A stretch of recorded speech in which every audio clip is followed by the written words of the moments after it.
This is in that context. It's called Sweeney.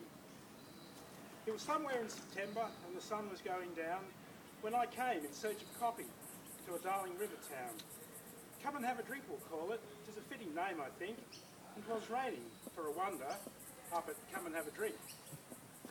Beneath the public house veranda I was resting on a bunk when a stranger rose before me and he said that he was drunk. He apologised for speaking. There was no offence, he swore, but he somehow seemed to fancy that he'd seen my face before. No offence, he said. I told him that he needn't mention it, for I might have met him somewhere. I had travelled round a bit, and I knew a lot of fellows in the bush and in the streets.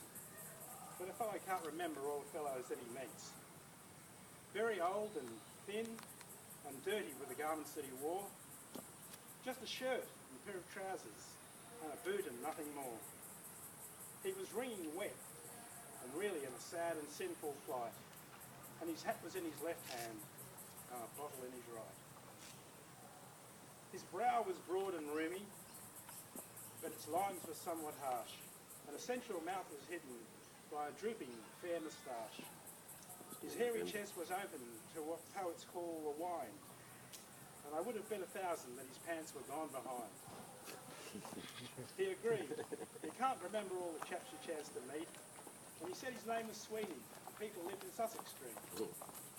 He was camping in a stable, but he swore that he was right, only for the blanky horses walking over him all night. He'd apparently been fighting, for his face was black and blue, and he looked as though the horses had been treading on him too.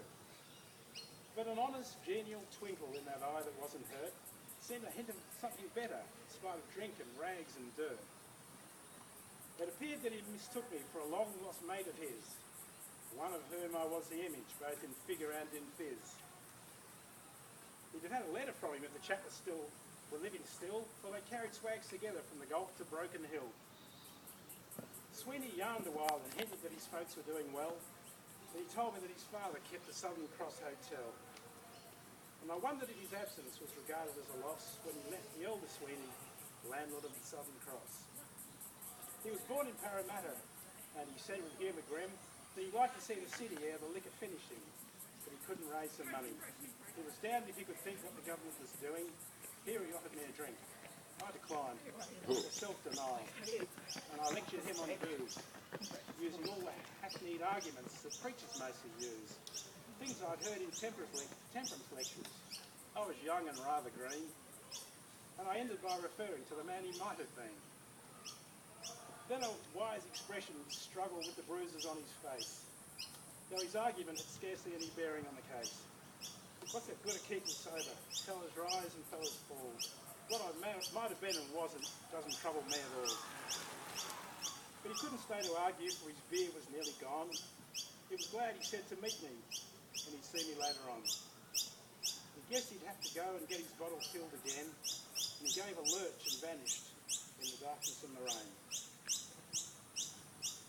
And of afternoons in cities, when the rain is on the land, visions come to me of Sweeney with his bottle in his hand, with the stormy night behind him and the pub veranda post, and I wonder why he haunts me more than any other ghost.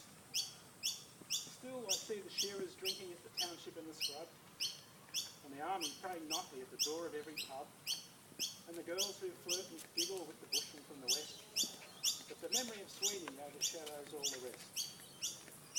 Well, perhaps it isn't funny. There were links between us two. He had memories of cities. He had been a jackaroo. And perhaps his face forewarned me of a face that I might see from a bitter cup reflected in the wretched days to be. I suppose he's tramping somewhere where the bushmen carry swags, cadging round the wretched stations with his empty tucker bags.